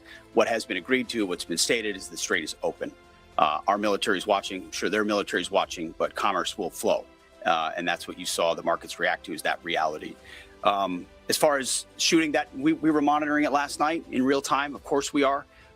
Iran would be wise to find a way to get the carrier pigeon to their troops out in remote locations to know not to shoot any longer one-way attacks or missiles, because this takes time sometimes for ceasefires to take hold. We're watching it. We're prepared if necessary, but we. So communications apparently are so decimated in Iran that not everybody's getting the let's just say the upwind draft, so to speak, of information out there. So it's a slow, steady matriculation of information that's unfurling out to the outer bands or feeder bands of the Iranian IRGC that are out there that are kind of distant or cut off from the actual, let's just say, whoever's in charge there. I mean, again, I don't know if we have an understanding, a good understanding. I meaning us, you and I, the American people, American public in general, understanding who's really in charge, who's really pulling the strings behind there. I think that is a made-for-TV movie. I think one day we'll find out who this mystery is. Maybe we should get Jessica Fletcher to find out. Maybe we should get Scooby-Doo, or, I mean, I don't know, get Monk out there in some way. People of the net, help me find who this guy is. I mean, seriously. Columbo, yeah, there you go. Darla gifted a cookie. We only get pictures from Artemis. Why not video? I guess they cleaned up Space Highway so they wouldn't hit any space rock satellites. And where's the thousands of satellites and infinite stars and galaxies? Oh my God, fake and gay. Yeah, listen. I think if you shouldn't waste your time about that. Thank you again for the cookie. You shouldn't waste your time and effort and energy about this. And there is nothing left that you can say that it's impactful. It's exhausting in some way to really discuss NASA. It really is, and it's grotesque. It actually insults my intelligence when I mention NASA or I discuss anything about that. They really do think we're fucking boobs. And again, NASA means deception, the art, the deceiver. So when you understand what NASA represents, who it is, we're not giving them any more money. I'm trying to understand what is NASA gonna, where is NASA gonna be in the future? I mean, I'd like to do a thing on that. Where do you see NASA going in the future? I mean, as we're moving through all this other minutia that we're piling through, I mean, where is NASA going in the future? I'll just lay that out there because Darla's keep bringing this up. Do you see an eventual defunding of NASA in some way? Does it get taken over from a corporate standpoint and become something completely different? Because I don't know if they'll ever want to reveal the truth about what they have done, what they continue to do. I mean, look, we're all waiting for some type of truth disclosure bomb to hit us. You know what? You know, there's been many along the way. I think a lot of us have built our constitution, our mental and physical constitution up to a level where we're not easily bought off. We're not easily bought in. We don't believe so many different things. We're very skeptical. We're not aloof, but we're critical thinkers and we're concerned. It's just the whole Iran war and stuff. And that's why I don't like to use the term the pejorative panicans, because I understand that there are people who don't understand what they're seeing. They don't understand what's going on. They're concerned about this and stuff, and they have every right to feel that way. And I don't like to miscalculate that in some way.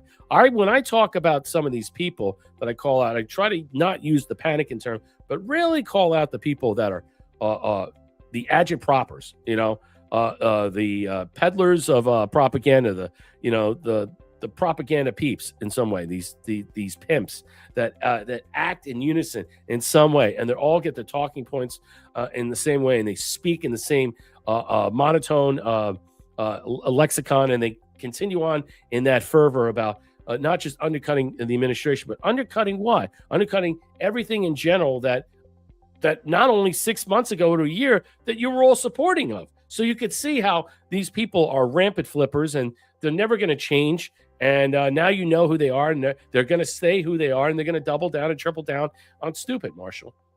The fact that they're saying that the Iranian leaders in the military can't communicate with the other half or whatever is ridiculous, because we're supposedly communicating 200,000 miles away to these people that are floating around somewhere. It's ridiculous. The whole thing is absurd. Right. I don't believe for 1 minute that the Iranians can't communicate, and they have to have, I know he was being funny, that they need a pigeon carrier to get the message. It may be true that the internet is down or damaged or destroyed. Yeah, but still they have, come on, man. I mean, is Starlink being used there? You can't have one of the backpacks they had with the phone well, I know. I mean, if you go back to World War II movies and stuff, you can have crank that baby up, and I'm like, look. And I think that this whole thing with the moon, whatever, the Artemis, I think it's all about showing everybody you're getting ripped off $25 billion a year. Yeah. I mean, I don't, like I said, I don't waste my time thinking about NASA or anything like that. And like I said, even the alien subject to me is basically, it's become a hemorrhoid. That's the way I look at the alien subject in some way. Maybe, if Bichette is right and it's that serious, see, that's something I'm concerned about. But again, we're hearing one side. We need official confirmation in that matter. I don't know if we're going to get that. They're hybriding. I mean, they're breeding with humans and stuff. And then you see a lot of these people. That's some serious shit. And some other stuff that he said that is sketch and concerning, that he's on this tour talking about it in some way. Well, you know what? Only the president can declassify this in some way. So why are you speaking about it? I mean, because you have a certain level of clearance that you can talk about this and make people uncomfortable, or you're just basically deflecting and distracting people in some way. I believe that he may, from what he has read and what he's seen and what he's talked to and probably read into through skips and stuff, he may see the stuff as real and true. But again, I don't know. 70% of the population believe in some form of interdimensional, extra-dimensional, interplanetary alien in some way, and I would say that they're here, not there. I would also suggest that we start to consider that there are other protracting and mitigating circumstances that envelop this subject, and how well of clandestine operations and other secret groups that you've never even heard of have been, let's just say, not only in the know about this, but working and working in a tandem and doing things in a lot of different ways, not in the benefit of humanity. And I'll just leave it at that. But all right, MAGA's Media's Great Unraveling. I thought this was a really good article, and you could see all the pictures there. The architects of MAGA media empire are in open revolt against President Trump.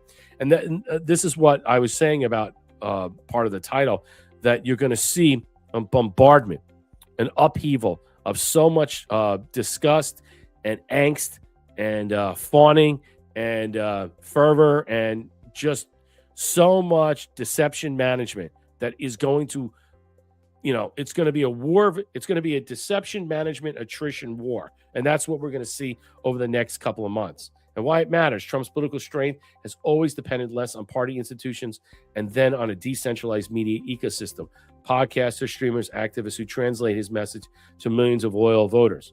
At the start of Trump's second term, the coalition was unified and powerful and certain. They just delivered him in the White House and believed he would deliver for them. Now the movement's most powerful voices are working to keep Trump in check if not bring him down outright, accusing him of betraying America first. Promises that built the movement. Tucker Carlson delivered a 43-minute monologue Monday, framing Trump's Iran rhetoric as morally corrupt and even evil. He expressed personal outrage at Trump's Easter post, threatening to bring hell to Iran and urged U.S. officials to defy any orders that could kill civilians. Alex Jones, the far-right conspiracy theorist who spent years defending Trump, was overcome with emotion on air as he called for the president's dementia risk, who must be removed from office.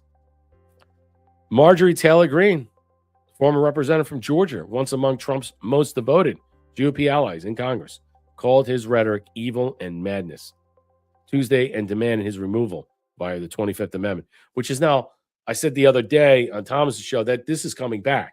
Starting to see that narrative, the 2019-2020 rhetoric of the 25th Amendment is now becoming fashionable.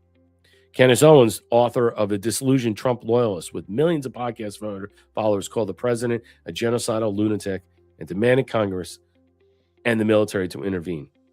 Joe Rogan, the podcast titan, who delivered perhaps the most consequential Trump endorsement of 2024, has called the Iran war insane based on what he ran on, and his supporters feel betrayed. Theo Von, another comedian who hosted Trump on his podcast campaign, said U.S. and Israel, not Iran, are the fucking terrorists. Wow. Tim Dillon, an anti-establishment comedian, beloved for his unfiltered rants, has been scathing, calling Trump America First promise his greatest con job in history. Sneeko, red pill streamer close with white nationalist Nick Fuentes, has expressed regret for his early Trump support and called for his impeachment. Matt Walsh, a prominent Daily Wire commentator, welcomed Attorney General Pam Bondi's firing last week as long overdue, citing administration's bungle handling of the Epstein files. Mike Cernovich, you never see that guy, one of the most popular MAGA influencers. Really?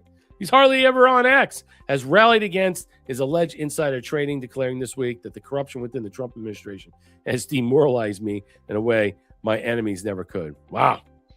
Rank and file Republicans tell a different story. Roughly 2/3 of Republicans still express confidence in Trump's handling of Iran war, even as the broader public trust erodes. Conservative podcaster Megyn Kelly was excoriated Trump's decision to go to war. Put it bluntly, Tuesday, Trump could go drop a nuke and I'd still vote Republican over Democrat. Whoa. And the President Trump campaigned proudly on his promise to deny the Iranian regime the ability to develop a nuclear weapon, which is what this noble operation accomplishes. The president does not make these incredible, important national security decisions based on fluid opinion polls, but on the best interest of the American people. Okay. What's your thoughts about this? You see all the names out there. Thought it was a really good overview about how these influencers are all in lockstep. They all had one thing in common. They all supported President Trump at one time or another, had him on a show, hung out with him, talked with him and stuff. And now they don't like what they're seeing, and they're actually flipping the script on him. In fact, they're ratcheting up their rhetoric to levels never seen before, saying impeach him, remove him. Some people saying by force.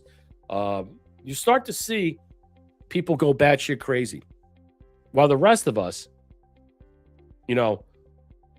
are dealing with this and processing why we're understanding what we're seeing, how this is being laid out before our eyes, not giving in to whimsical ideas and thought patterns that are outside the norm that we all feel that President Trump has brought us to, that we're critically thinking. We're not giving in to the subjugation of war, to the idea that we want this to happen. We want innocents to be killed in some way. We're trying to process this in a manner that people see it in a way that they can understand it and talk about it, and not necessarily, let's just say, jump the shark, so to speak, about how and why we're going to go these certain things.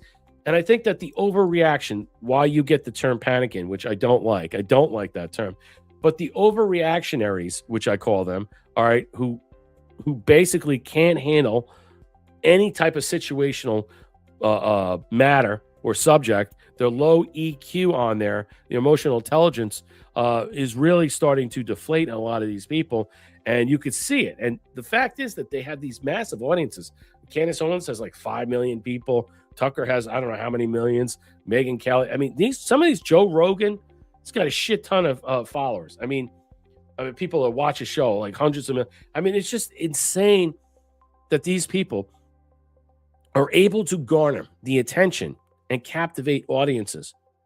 But yet, on the other hand, when something goes so awry, so upside down, not in a way that they can control it or see it or spin it, but their emotional intelligence just, they lose all self-control. Did they have any to begin with? You know, I think that these people, number one, they're more about the money. That's their number one thing. Right. They're all about the money.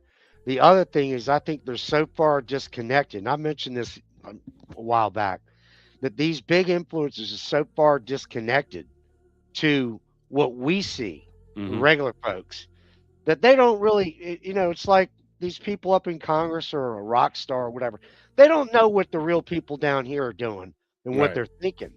So they freak out and they're overreacting, in my opinion, because they're not being smart. But on the other hand, their number one goal is their wallet. Well, I wonder if their overreaction is, like you said, based on the bottom dollar. I mean, if you really think about it, I mean, they make money on overreacting. They get money on operating with low EQ. I mean, because they can equate to other people with low EQ, you know, no emotional intelligence. They just can't get a grasp of any structure. And so they latch onto that from a psychological, I think, demarcation. And they hold tight on it, seeing how the audience is speaking and discussing and donating and supporting the platform. It's almost pretty shitty in some way. G. Westbury, even about being careful about who you follow. Yeah. You said it was everything. It said everything would happen just as it has. Yes. They sold their souls to $1.250 a liter. Yeah. I see what you're saying. Who else is here? They deserve to be exposed. Quantum Respond. Yeah.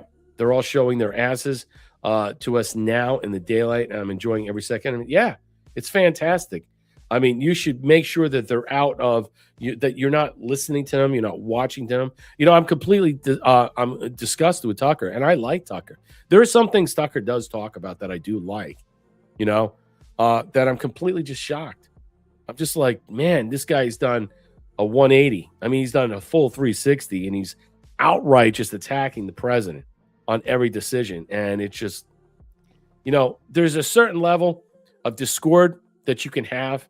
But when it gets to an apex that is basically uncontrollable, no lack of self-awareness, that your emotional highs and lows are balanced out by whatever comes out of the president's mouth, and it doesn't matter anymore. It doesn't sit pretty with you, and then you can't control yourself about how to not react.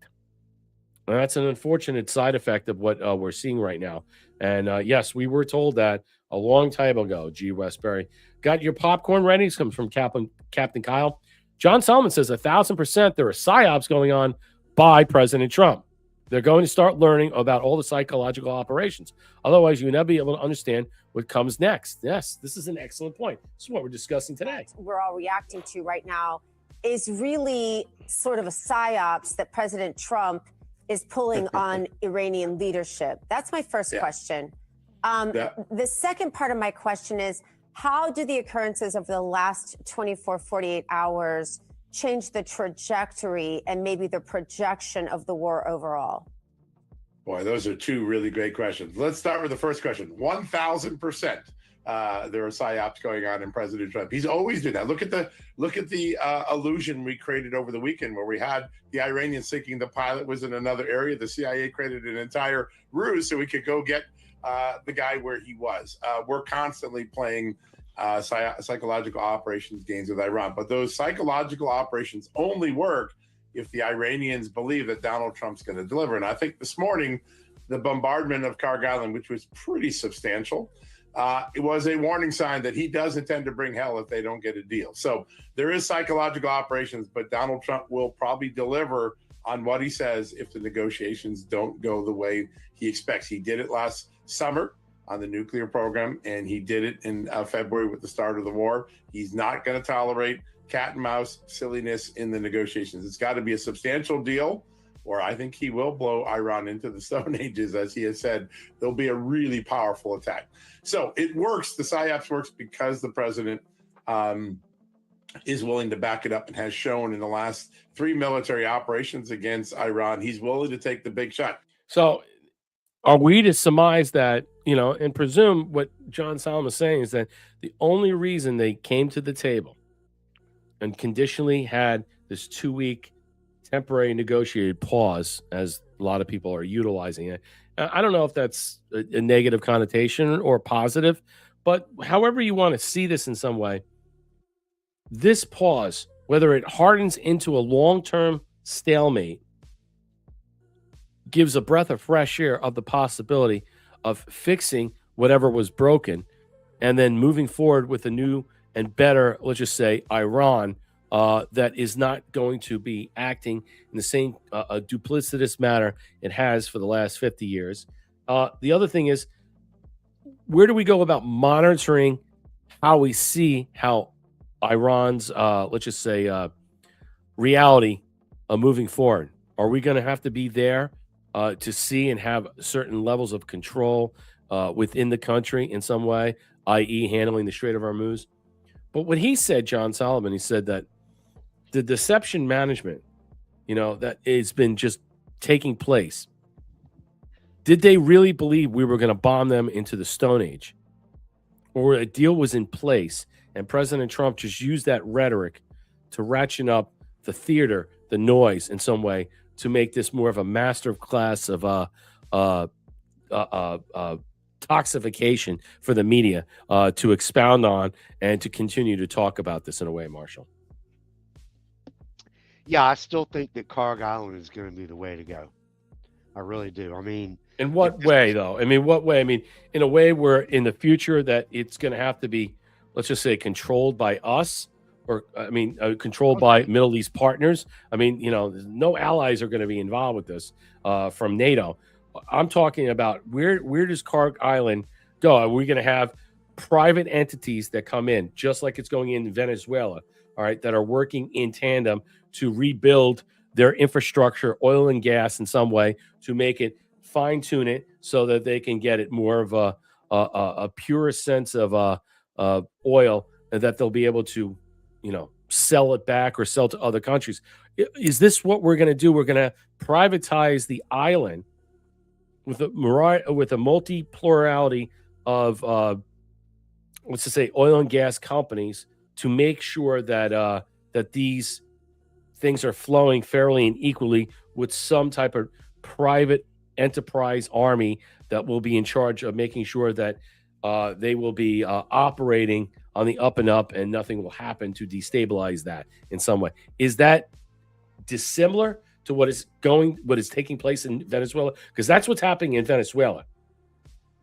I think Venezuela is kind of the model, but with Iran, with this Carg Island deal, I would say a combination of what you mentioned before that, and that is I would add a combination of allies and our military and setting up base on that island, right? And then, of course, the corporations, the oil corporations. So will the island? So will they give up the island? Will that be part of the agreement?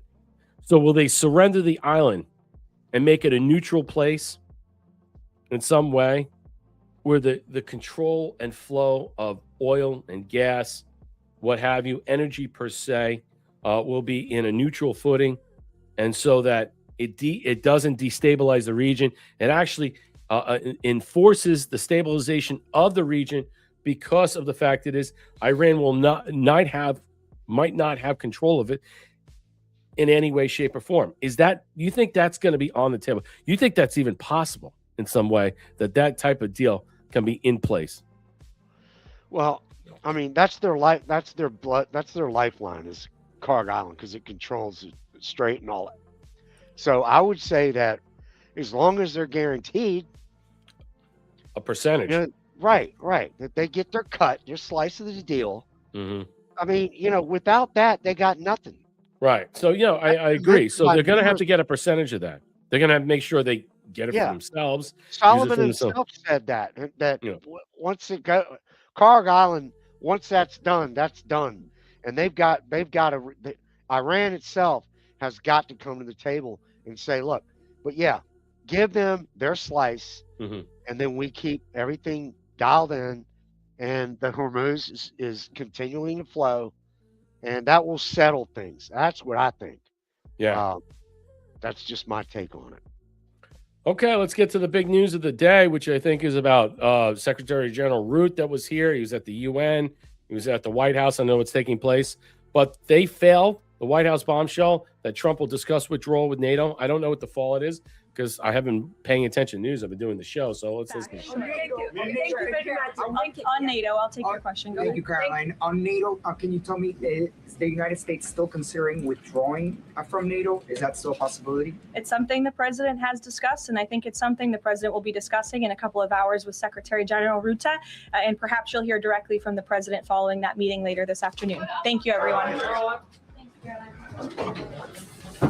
At the very end, say that the president is going to discuss with Mark Rutte, the Secretary General of NATO, the possibility of the United States withdrawing from NATO. I would imagine, Sandra, that's probably going to be highly unlikely, but the president not happy. Highly unlikely. Why do they assume or presume to think that they have any understanding? They think in some way that the Senate is basically going to push back completely and said it's not going to happen because the Senate ratifies treaties. They nullify treaties as well. And this is a treaty from 49 that created. But the president of the United States has a unilateral authority to disband. Now, we talked about the articles that are in place with Iran, with NATO, about them not fulfilling their duties and basically qualifying them and giving a certain declarations that, they'll leave within a year. They don't like this. They could set this up. There are ways to back out of this. You don't need the Senate. I think was it Article 19 or 20? I forget what it was, 29, that I discussed. That one of the articles that said that you could dip out based upon this. You give a verbal declaration, a written authorization, express your disconcerts. But since we are the ones, okay, that are the arbitrators, the mediators, we hold this thing up, okay. Our departure means, let's put it this way, the dissolution of this Cold War relic that is, I think, more than just a relic. It sucks the lifeblood of the United States. It continues to cut off our eventual ties with forming relations with countries that are outside the NATO alliance, which is Russia, a massive trading partner. And you know what? It also strangles us in some way, constricts us from what? Our American hegemony, which we're on the trajectory of moving. And so I don't see any way of keeping this Cold War beast alive. I think it's coming to an end. I know it's coming to an end. I feel it. And all this stuff that people are saying, it's not going to happen. Wait. Quantum Spawn, they fuck with me. I fuck with them right back. Oh, okay, what's going on? What happened? To live my life peacefully and to be left fuck alone? All right. I don't know what you're mad about, man. Hope you're not mad at me. I didn't do anything to you. But all right. NATO is like the EU. Yeah. I mean, it is the EU. It's the mouthpiece of the EU. And the problem is NATO wouldn't be so bad if they weren't the mouthpiece, or if they weren't basically what? If they weren't just keeping up this lie, this narrative all the way through. What I'm saying is right now, if the EU wasn't there, is it possible that the NATO alliance would be better than what it is today without having the bureaucratic nonsense and bullshit of the EU breathing down their neck, imposing them on their, let's just say, agreements and let's just say duties based upon the treaty, because they're the ones telling NATO not to come to the aid of the United States in this matter, not to be there in this battle. They're all in unison with this. So President Trump saying Italy, Spain, Germany, France, Great Britain, all these fucking countries, we're going to move, pack our shit up, and get the fuck out. South Korea, that goes for Japan. Have fun with North Korea. All right? Oh, by the way, ring, ring, ring, when you want to call us and you have a problem, okay, so you need us, No problem. But it's going to cost you $1 billion, $10 billion. You need our help. That's what it's going to cost. And you're going to pay for our mobilization of troops to be working to protect you. But that's how it's going to go. But a new alliance will form in the Middle East in the peace board. And basically, it'll be stronger and I think much more, let's just say, unilaterally tied together because the Middle East has been the main, let's just say, subject matter for the last, 30, 40, 50 years. And the wars are increasingly growing. The better the region has stability, the better it has economic prosperity, not for just the regional countries, but the other countries in general that, that need this life force to survive in some way, and that we will be part of it ahead at the table. Like I said, there's only so many seats at the table.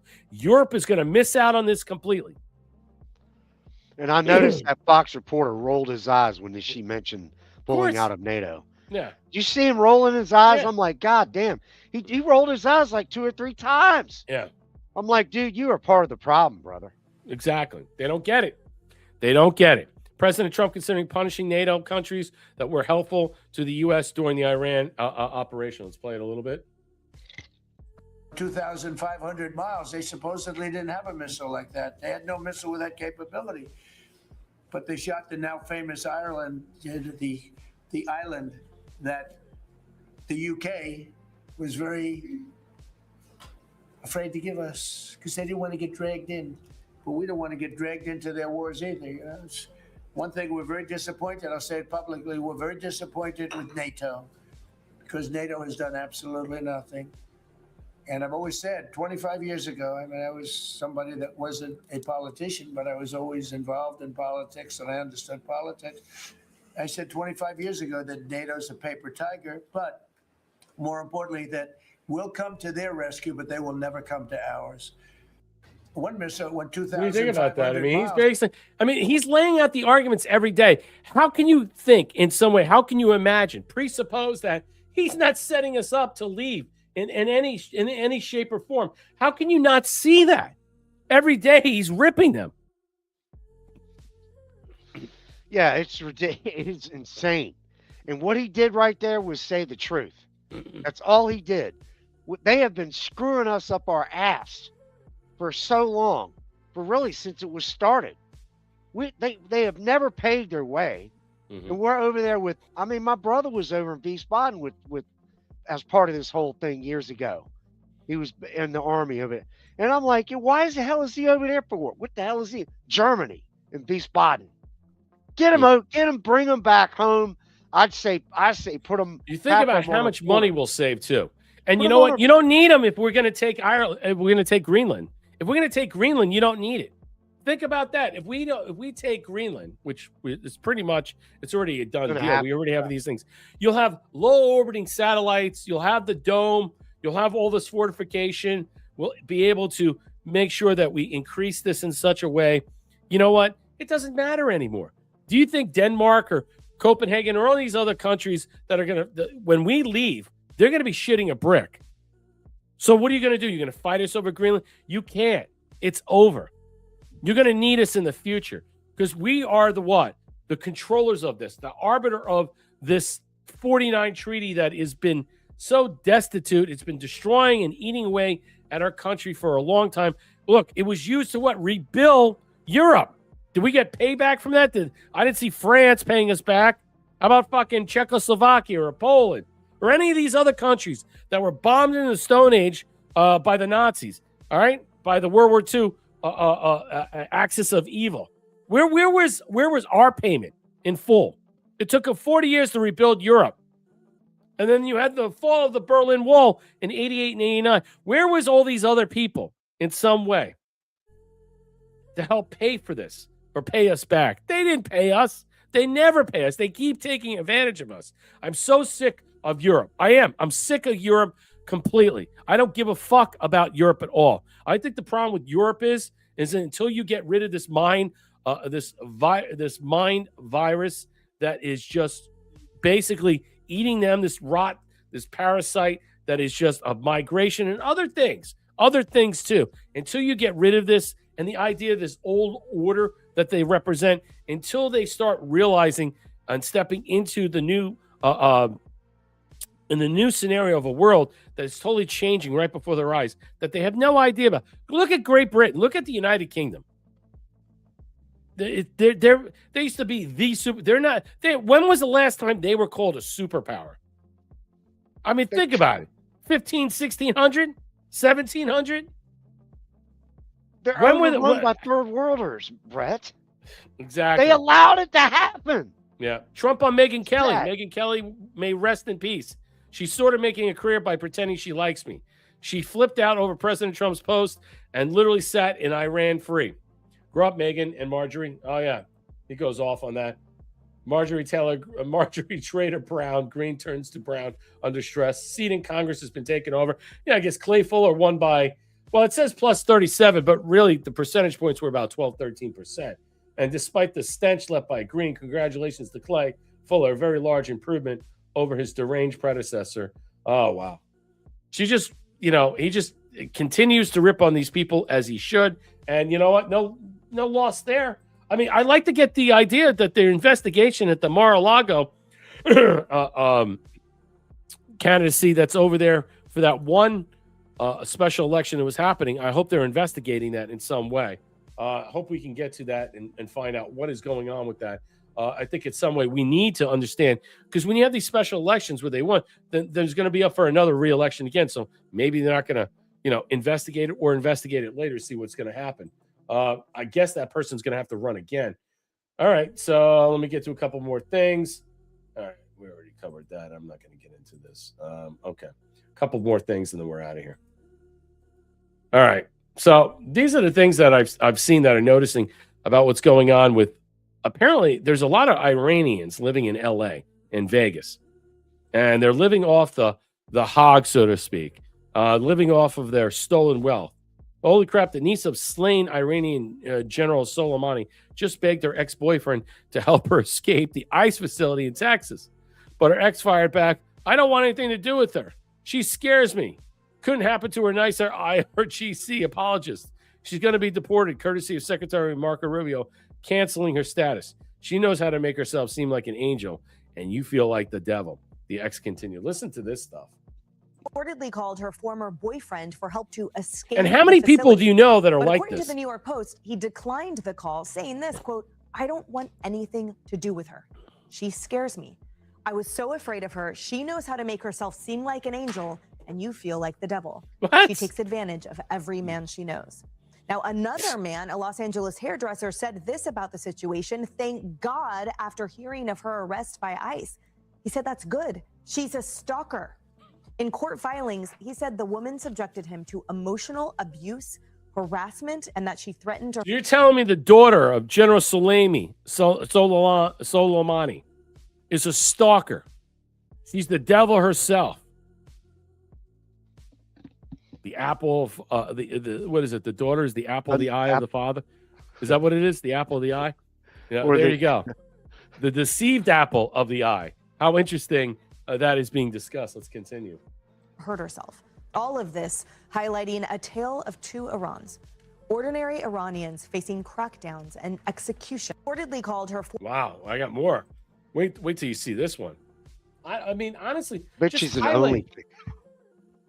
Just highlighting this stuff is just great, because it just shows you how bullshit the country of Iran is and what it represents.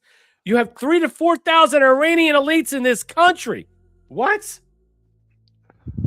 In Iran, lashed, beaten, thrown acid in their faces, even killed for showing their hair. And then you've got relatives of Iran's power players here in the U.S. acting like the Kardashians. Yesterday, we told you about the niece and great-niece of slain General Qasem Soleimani flaunting their lavish life here on U.S. soil. Their visas are now getting revoked. Now we're learning about other relatives of other top Iranian leaders teaching American students here in our homeland. The New York Post reports that Isa Hashemi, Isa as in Jesus, the Arabic for Jesus, is the son of Iranian insider Masumeh Ebtekar, and he's living in L.A., allegedly teaching there. His mom, known as Screaming Mary, was a spokeswoman for the U.S. Embassy hostage crisis. We all remember that. Fox has reached out twice to him, but got no response, despite Issa's name still being on the website for the Chicago school. It's where he teaches. Meanwhile, Layla Khatami, the daughter of a former Iranian president, is a professor at Union College. And another Iranian leader's daughter was an assistant professor at Emory until that school terminated her. Katie Miller says that the president and the Secretary of State, Marco Rubio, are now looking to revoke visas for 3,000 to 4,000 Iranian elites in the U.S. It's the hypocrisy of the regime. You know, their children and offsprings are flaunting their sometimes luxurious lives and a life against a comfortable, free society with economic opportunities, all the while that in Iran people are deprived of all of that. Is this girl's And remember, Sandra, eyebrows this isn't because symmetrical? they're just Did you see? related Look to at the her Iranian eyebrows. leaders.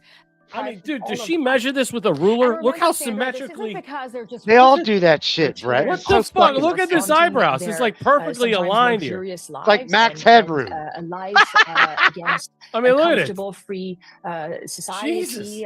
with economic opportunities, all the while I got like that in fucking Iran, people are scars from a deprived of knife. all of that. I got. And remember, Sandra, this isn't because just- they're just I don't- related to the Iranian leaders. Thousands of Iranians are here on asylum. Thousands of Not Iranians. asylum, Let me though. tell you If right you're now. Thousands of Iranians are here. They should have been what? As soon as this war started, we should have found them and picked them up and shot them back over there. Okay, in a big fucking cannon. Okay, place them in areas where they got to go. The idea that, and you know what? I don't even blame them. I blame us. I blame our situation of allowing these people to come in from all these fucking shithole countries, third world countries in some way. And these people are just living off the tit, all right, and the dollar off the strangled wealth of their people. And they get to live lavish lives here, better lives than Americans? Fuck that. You should fucking put those people up in an execution squad. Every single one of those people living here should be shot. And we should send their bodies back, okay, in fucking what? Plastic bags. That is absolutely a disgrace. Marco Rubio should get rid of every single fucking one of these people.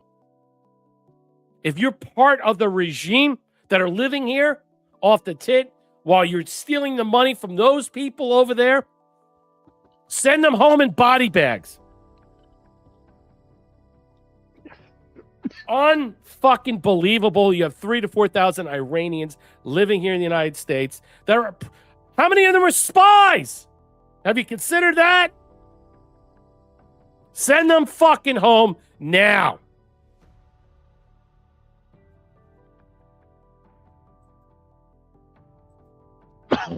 You all right?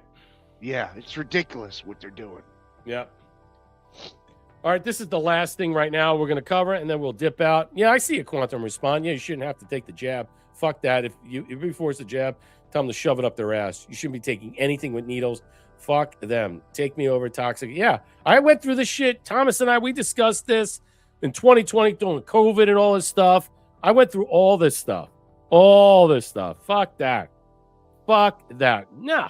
And now we're what, 6 years removed, and we can't have a better argument about the whole thing about the jabs and all this stuff when we all know that it's poison. We all know it's toxic. We all know there's parasites in it. It's fucking disgusting. It is absolutely a disgrace that we're still at this level of insanity that we're dealing with. You have 4,000 fucking Iranians in this country that are living off the hog, that are probably spies that work for the regime and that have family for the regime, and they're here living here. They shouldn't be here at all. Send them home in a box. All right, let's go. Supreme Court had a major ruling today. This was a good one. Oh, when I see stuff like that, I get really, really, really happy because I like to expose the gay, global homo agenda, the LGBTQ, faggot society propaganda that has been pushed down our throats, just like the vaccine garbage and nonsense and the jab. The Supreme Court just ruled parents are allowed to opt their children out of being indoctrinated by with LGBTQ propaganda. Huge win for religious liberty. Let me ask you something right now. The fact that it had to go to Supreme Court to opt out of this indoctrination tells you we're living in a failed, broken system. The Department of Education, which is going bye-bye, the sanctuary city-state fiefdoms, they have to go bye-bye, need to defund them, need to shut it all down, Hell, look, these people have a better chance of learning education, okay, from AI than learning from what? Going to school where they could get shot, okay, in Chicago or in some shithole in some type of New York City. I mean, the idea, I grew up that back then. What I'm telling you right now, the educational system is such a failure. It's a failure, and you know what? We don't even highlight it enough. But it's because it's kept into these 16, 17 city-state fiefdoms that allows this type of what? This targeted behavior of teaching this nonsense, this garbage. They're not teaching you how to survive. Not how to teach you anything that's relevant in a real society. That's why you need to opt out. You have to do things differently, all right? Because if you're living in places where the school system is not educating your children, then you need to move. It's just that simple. It is. Or don't have children then. You know what I'm saying? Or send them to private school. Or send them somewhere else. Or homeschool them. Either way, the fact that it had to go to this level, government schools were attempting to expel children.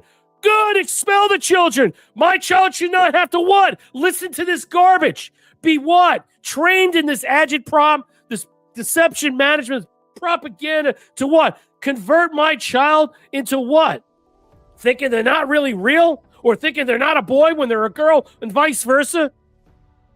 It is absolutely a disgrace that our society today has really gone through this rabbit hole of nonsense. And I fucking hate the global homo agenda. I hate everybody associated with that fucking thing. Well, they were born with it. No, you weren't. It was a choice. And now you're trying to push that nonsense onto who? Children that are impressionable. It's bad enough that I'm doped up with so many fucking drugs today. You want to change your sex? Slice off this. Do that. Where are the parents? If the parents are allowing this, you should have those kids taken away from. You don't deserve to be a parent. You don't deserve to be a parent. You don't deserve the right, the blessing that God has given you to be a parent. I am so sick of the gay and lesbian, homo, global, faggot agenda. Fuck all these people. God can't come back faster.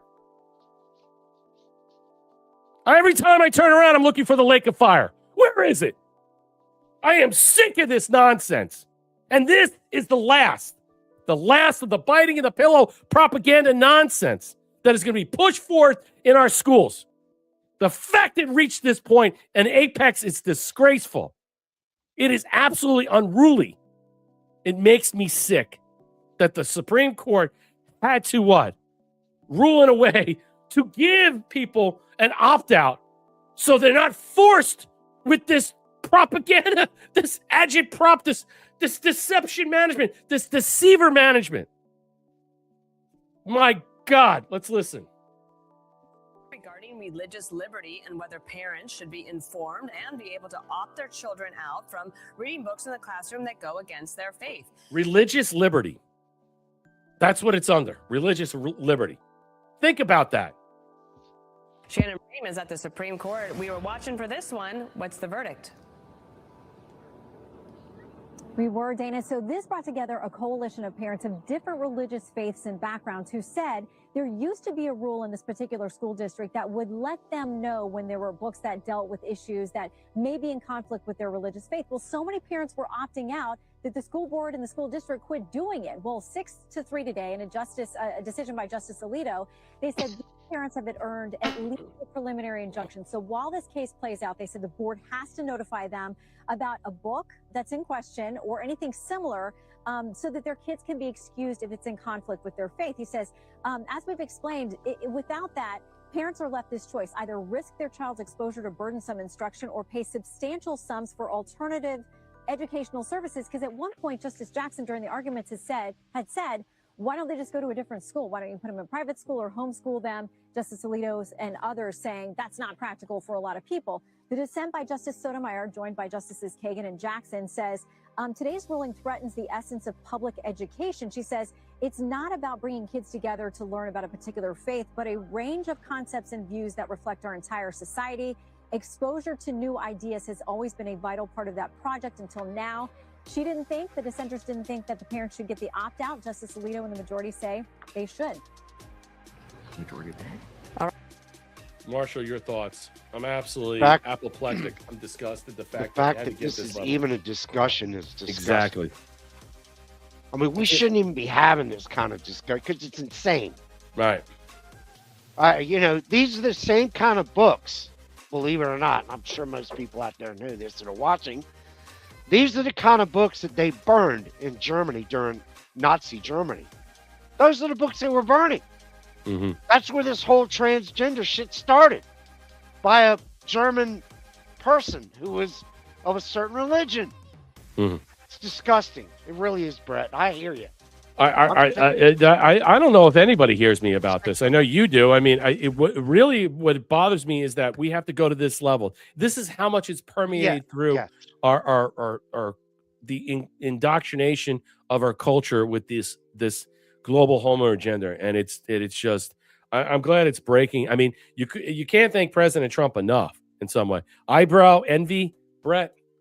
Well, I guess I guess my eyebrows are crooked. So it's like I got a scar here. So I guess having them some way perfectly measured out and equal, it's a little weird in some way. I mean, but they look like I don't know what the hell they look like. They look like mini slices of pizza above her eyes. Like a ventriloquist doll. It was just weird. Like? I don't know. They paint them on now. Man. Yeah, I mean, it just, it didn't look natural. It looked so when I see something that's not natural, I call it out. I become like that person saying, oh, look, fake boobies. I've been saying things left and right. Like when I see things that are unnatural and I call it out.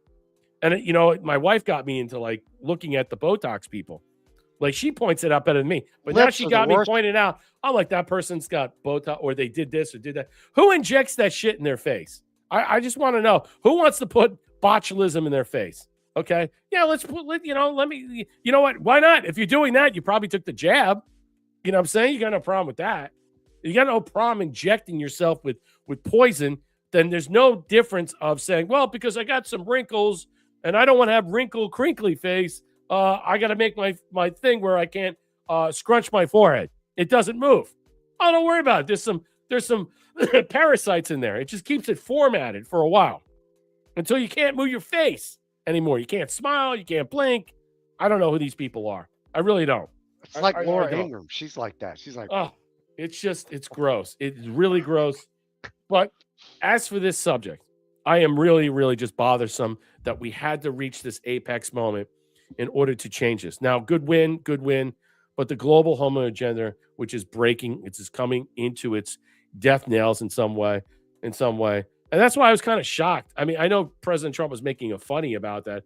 Well, they kill gay people over there in Iran. So we gotta, and he's like, the gay people love me over here. I couldn't laugh harder about it because the comical relief that he is, that's funny.